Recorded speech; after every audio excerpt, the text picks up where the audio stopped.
Hello. Today we will learn how to read and answer questions. We will use 4 steps. Read, underline, think, and answer. We will practice 5 times. Watch me first. Round 1. I will show you how. First, I read the sentences.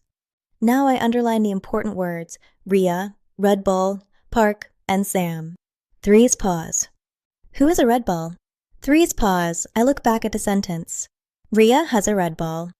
Now let's try together. Round 2. Where does Ria play? 4's pause.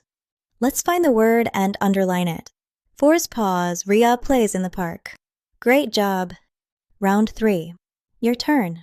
Read the sentences. 4's pause. Who plays with Ria? 3's pause. Underline the name. 3's pause. Excellent. Sam plays with Ria. Excellent thinking. Round 4. Try mostly by yourself. What color is the ball? 5's pause. Think first. 3's pause. The ball is red. You used the strategy very well. Now for round 5. Show me all 4 steps. Read, underline, think, answer. Where do they play? SIXS pause. Fantastic. You completed the strategy 5 times. You are a smart reader. High five. Remember, read, underline, think, answer. You can use this every day. Goodbye.